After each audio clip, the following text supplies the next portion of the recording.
Will the Houthis join Iran in its war against the US and Israel? The Yemeni armed group says it's ready for any developments in the ongoing confrontation. Given their proximity to the Red Sea, what could the Houthis' involvement mean for this vital maritime route? This is Inside Story.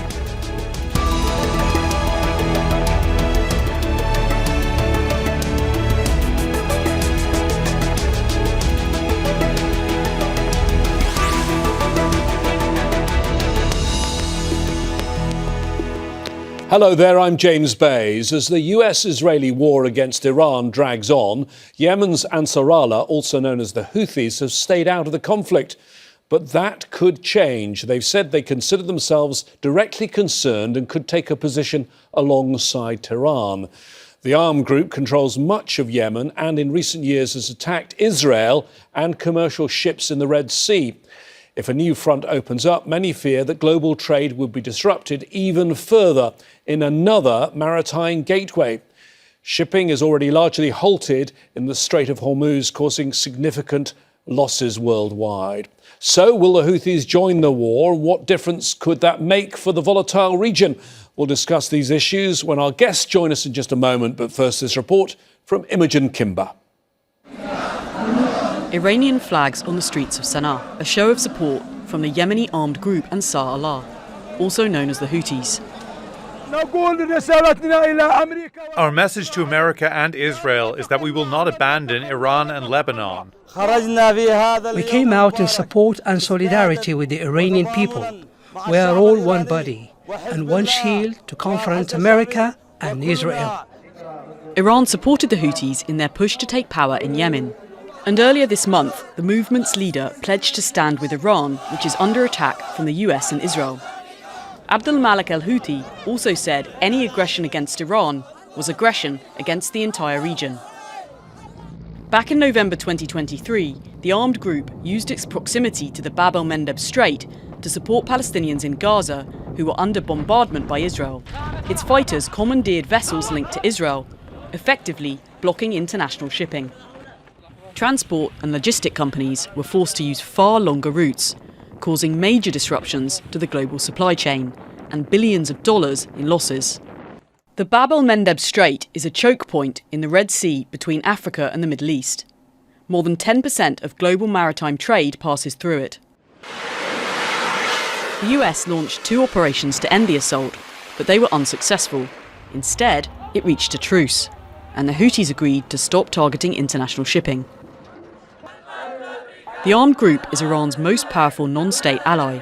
Since its war on Gaza began, Israel has significantly reduced the capabilities of both Hamas and Hezbollah. The potential for the Houthis to put a stranglehold on global shipping, combined with Iran's obstruction of the Strait of Hormuz, would be catastrophic.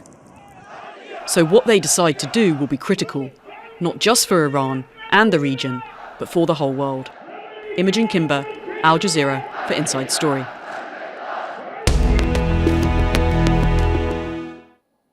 Let's meet our panel of guests who are joining us to discuss all of this further today on Inside Story. And joining us from London, Farea al-Muslimi, a research fellow in the Middle East and North Africa programme at Chatham House. In Jeddah, Khaled Batarfi, a political analyst who specialises in Saudi foreign policy. And in Medford, Massachusetts, Rockford Weitz, Professor of Practice and Director of the Fletcher Maritime Studies Programme at Tufts University. Thank you, all three of you, for joining us. Khaled, if I can start with you, what would it mean if the Houthis joined this war, if there was a third front?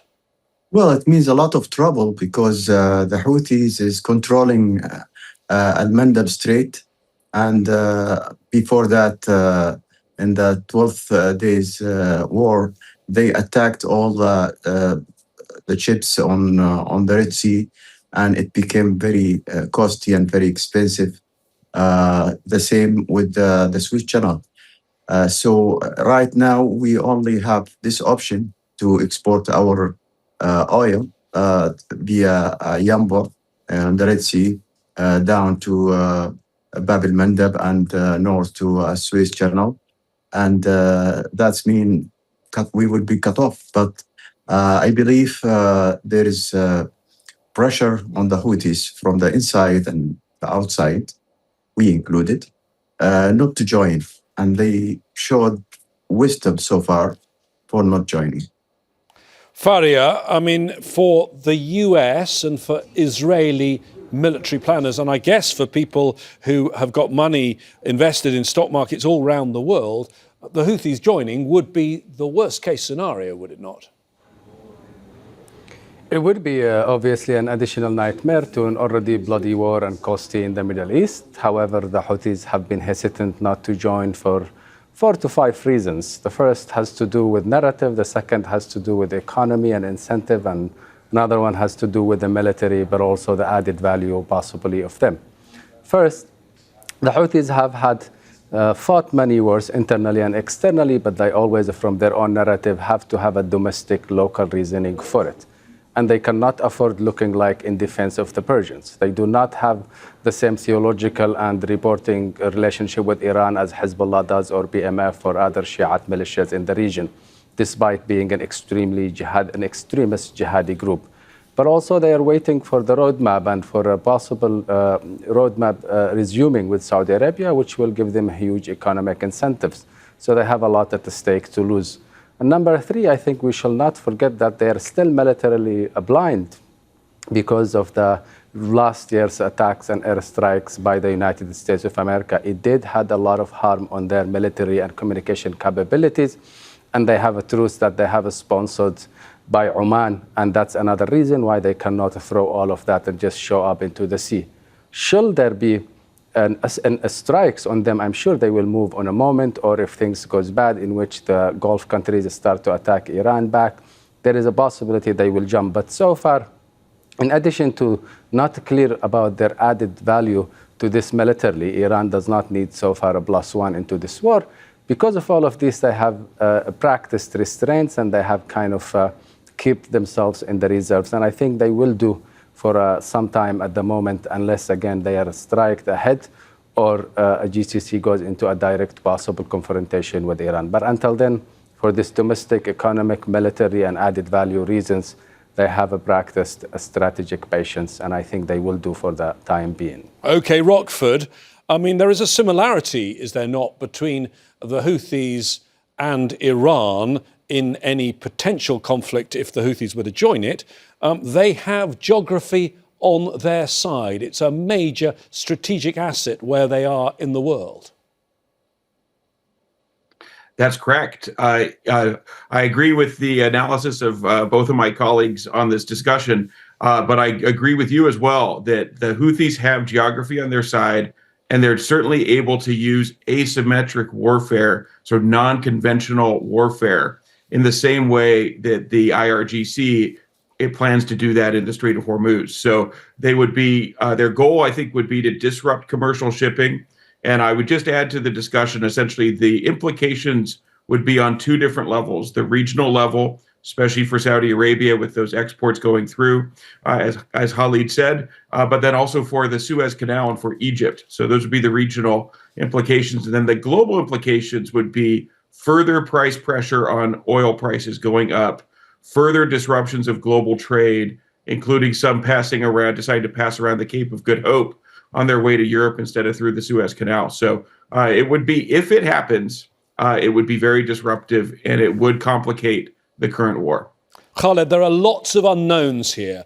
We don't know, do we, exactly what the Houthis have in terms of weaponry, in terms of missiles, in terms of drones. They were hammered by the US last year. We don't know what is left. But on the other side of this, if the Houthis were to join, then they too, if they were involved in a military action, would be greatly depleting the air defences that the US and Israel rely on, not only to protect Israel, but to protect places like where you are and where I am in Doha. Yeah, that's true. But on the other side, the Houthis are afraid of the other Yemeni factions. Sharia now is controlling all the factions, and they are ready.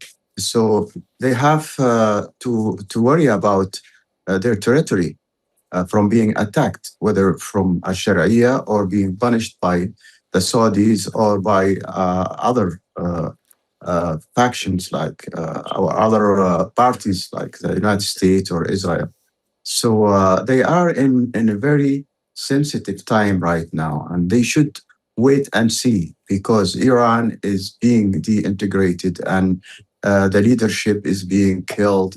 And all the people they know in Iran and they coordinate their actions with the Houthis are gone.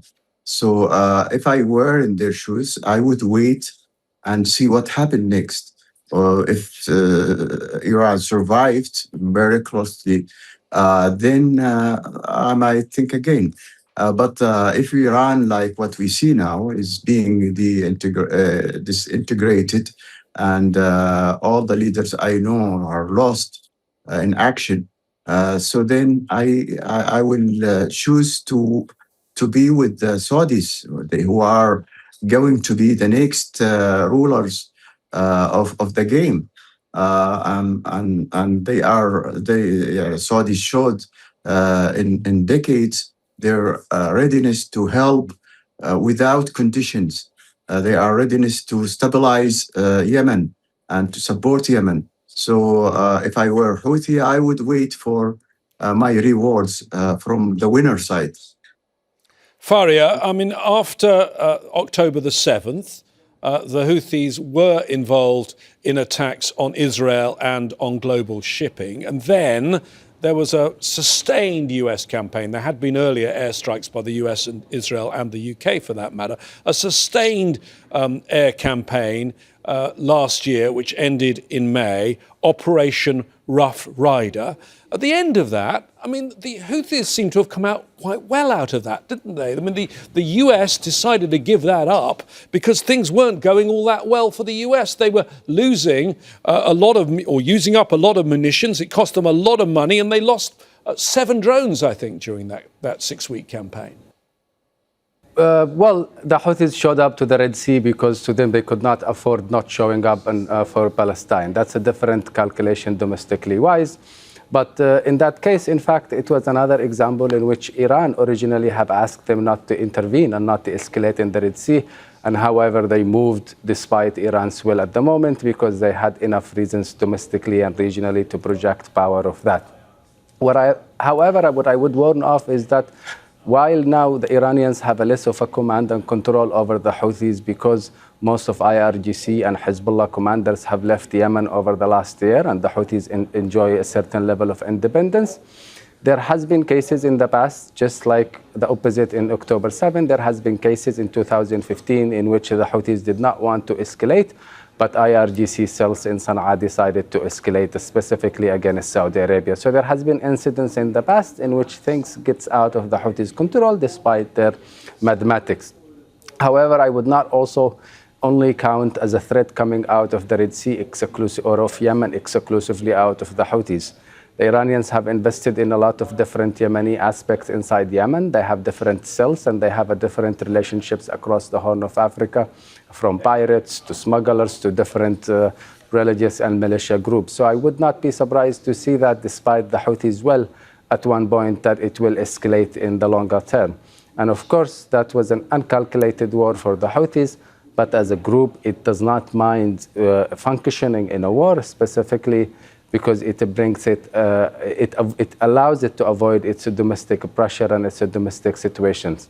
I do disagree that they are worried at the moment from the other Yemeni factions. I think they are beyond comfortable in that side. But what they are afraid of, which is possible, highly possible, is in the long term, even if they are spared this round because of their choice or Iran's choice, they are for sure aware that they will not be spared the next round. And I believe Israel's next target after Iran will actually be the Houthis. By then, they will go far and beyond, and they will use the Red Sea again. But also, I think they would, despite the fact that they have been weaker in matter of technological pieces of weapons from Iran the last year, they still manufacture a lot domestically. They have mobilized a huge amount of fighters over the last year, and they have been collecting revenues and spending zero salaries. So definitely, it is a bit weaker in the communication, in the specific militarily technological pieces, but it's still, by now, it has localized its manufacturing, and it actually has a huge financial resources. along with a zero responsibility of spending these financial resources. So even if they are at the moment quiet, I would not take that as a long-term strategy. Khaled, I mean, when that ended, that US operation, which was a really heavy bombardment by the United States, Operation Rough Rider, there was a truce. And when Donald Trump announced that truce back on the 5th of May last year, he said, we hit them very hard and they had a great ability to withstand punishment. You could say there was a lot of bravery there, almost a bit of admiration from Donald Trump about the way the Houthis acquitted themselves, wasn't there? Well, he could have the same admiration for the Afghanis. It's the territory, it's the culture, it's who they are. I mean, the Yemenis are inhabitants of mountains, of treacherous territory that can be used as hidden caves and hidden underground and all of that. And they have history of that. I mean, I asked the Egyptian. They tried and tried when they have the best army in the Arab world, but they failed to get into this area of the world. The Houthis right now need to join. If they join the fight, they need missiles, ballistic missiles. They need mines against ships. They need things that they cannot hide forever, and they cannot depend on surviving only to continue the fight. And I think this is been depleted by the Americans and by not allowing the outside world, and by that I mean Iran, to export materials to them, and Hezbollah is not in a shape or form to support them. So okay, today they are Khaled, not if I like could bring before. in Rockford on one of the points you made there. You say they need lots of missiles, lots of resources they don't have. Rockford, do they? Because in many ways this is about the threat, is it not? Even if they fired one missile, then shipping companies are then going to worry about their insurance, worry about their ships, and you get an economic and shipping double blow when you've already got the Strait of Hormuz closed. Yes, you're correct. So what the Houthis could do is just the threat and credible threat, a risk to shipping would cause some of those marine insurers that sort of famously canceled their coverage for the Strait of Hormuz. They could cancel the coverage through the Bab el-Mandeb. That would probably come back as it has in the Strait of Hormuz. But even then, the commercial shipping would be reluctant to take the risk. And one reason it might be more profound as an impact in the Red Sea is that there are alternatives to going through the Bab el-Mandeb, where that doesn't really exist with the Strait of Hormuz, beyond the pipelines that cross Saudi Arabia and the UAE. So there's no maritime alternative to the Strait of Hormuz, whereas the Bab el-Mandeb does have a maritime alternative. So even though I agree with the analysis of my fellow panelists that they're certainly degraded after Operation Rough Rider, they certainly do need to be resupplied, and Iran is not in a position to do that. But they still have something, right? And they have hidden some capacity, so they can, whether it's drones or mines or even small boat attacks, they would have that capability, even using some of the fishing vessels that would be along the coast, and then threatening shipping. The threat is what would have would trigger the commercial implications. Khaled, I mean, yes, shipping, much of it could go the long way round Africa, around the Cape of Good Hope. That adds to most ships a couple of weeks, about 6,000 nautical miles. But in terms of energy, in terms of your country, that's not going to work, because right now you are using that pipeline to the Yanbu port as your back door to get your oil supplies out. That would be closed down, would it not, Khaled? Well, close to Asia maybe, but still open to, hopefully, to Europe through the Suez Channel. But it is going to be terrible. I mean, I don't know if the world can stomach this. If China, for example, or Japan or those who are reluctant to intervene can stomach this. And maybe that's pressure enough. They have relation, they have contacts with the Houthi, and they will pressure them not to do that. Other than that, then either they have to join America in reopening the Hormuz, or joining the other Europeans in and protecting Bab el-Mandeb. But they'll have to do something because they are the ones who will pay for this. I mean, China and India and the rest of the world cannot afford to close Bab el-Mandeb. Farea, what do you think is the main reason why the Houthis have decided not to do this? I mean, you mentioned before that there is no domestic reason for them to get involved. I mean, what do you think it's about the costs too? I mean, they do not want the port of Hodeidah to be blown up again. Is it about the fact that the US has much more firepower in the region than it did even a year ago when it bombarded them? All of that together, finance, but also narrative and ideological. But I think, again, it's always important to remember that from Abdul Malik al-Houthis' point of view, Khamenei is his proxy rather than the other way around. He does not feel theologically committed to Iran.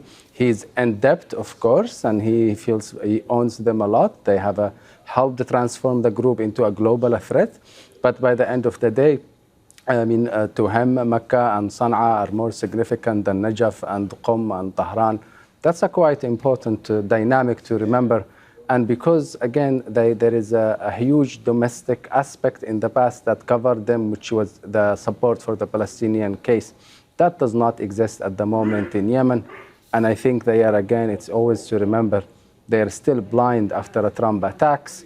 And it's not clear yet what a huge addition they will make should they join now compared to if they continue keeping their cards, play a poker face, keep everyone in their toes, and then they will make a judgment by the end. But even then, it will be a Houthi judgment that actually serves more the Houthis than actually serves Iran. I think this is a group that also, of course, always prays for a war, but it's very calculative about how it enters and where. Even if it's an extremely jihadist, irrational group, it does have built quite a different understanding of power and of greed and money the last few years. That also makes it think twice before making any other decision. Khaled, back in August last year, Israel attacked, one of many attacks, killing ministers of the Houthis governing body. Clearly, we've seen, not just in this war, but in the last couple of years, the Israeli tactic of decapitation, war by assassination taking place in Iran, in Lebanon, in Gaza. I mean, I assume Houthi leaders themselves are worried about their own personal safety if they went to war. I expect so, but of course, Israel does not have the same intelligence they do in Lebanon or in Iran. And they don't have the same access to where they are. I mean, the whereabouts of the Houthi leaders, like they do in the other places. Still, they could. I mean, and they did before. And this has to be a factor in their calculation. I mean, the Houthis. Rockford, in terms of the global economy, we're mentioning obviously energy supplies and the fact that this Yanbu port and the pipeline from Saudi Arabia means Saudi Arabia can use this as a way to get stuff out. But I mean, the difference between the Strait of Hormuz and the Red Sea is that the Strait of Hormuz is one way in, one way out. The Red Sea is such an important conduit for so much shipping, is it not? That's right. It's one of the most important, if not the most important route to connect the Asian markets to the European markets, in addition to also being important for oil flows now both ways, because the pipeline across Saudi Arabia is being so used. And I would say one point I wanted to make is that we have seen the beginning of an international coalition with European nations as well as Japan and South Korea, even Canada, agreeing to play some role in that, as well as regional partners. And I think that it's important to remember that just right outside the Bab el-Mandeb in Djibouti, there are 4 bases there. There's a U.S. base, a French base, a Chinese base, and a Japanese base. So that coalition, if it does form, which I think is likely, to help secure the commercial shipping going through the Strait of Hormuz, it could also help secure the shipping going through the Bab el-Mandeb. Farea, I've seen some suggestions that Iran doesn't actually want the Houthis to get involved now. It wants to keep them in reserve, a last resort. I've even seen the suggestion that there may be some in the Revolutionary Guards who'd like to keep it as a potential refuge if they had to flee. Do you make anything of that? I mean, there's a lot of nuts people throughout history who found or flirted with the idea to find Yemen as a refuge, from Osama bin Laden to IRGC to former Ba'athists to former Hezbollah to former Hamas. I would not be surprised with that thinking, keeping in mind Yemen's geography. But Yemen is far, and Yemen is also unwelcoming of the Iranians overall. And the demographics that support IRGC, even within the Houthis, is extremely limited group.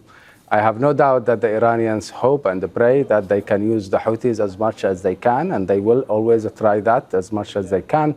But I think at the moment it is less of a capability to do that also, because again, they are the post-October 7th, Iran and Hezbollah have withdrew a significant number of their experts who were with the Houthis, and they moved after that. And I think rather the game right now is not just from IRGC, but also from the Houthis themselves, whom in their growing, never-stopping ambition are looking for the right moment to even replace Iran in the longer term, after they feel they have replaced Hezbollah in the region as a new leader of the axis of resistance. Whether that's factually correct or possible or objectively something one can imagine is a different story. But the Houthis are in that set of mind in which they believe, in fact, that they can at one point take a huge leadership position within the axis of resistance, all the way from Lebanon to Iraq to Iran. And I think that's quite a possibility in the long term, even though they do not have the necessary political and military capabilities to inherit what they think they actually can inherit and manage. Thank you, Farea. Thank you to our guests today, Farea al-Muslimi, Khaled Batarfi and Rockford Weiss. Context and analysis on this and many other aspects of the war can be found on our website, aljazeera.com. We'd like to hear your thoughts and comments too. Go to our Facebook page, that's facebook.com/AJ Inside Story. Or you can find us on X. Look for @AJ Inside Story. For now, from me, James Bays, and the Inside Story team, that's it. Stand by. Al Jazeera's coverage of the war continues in just a few moments.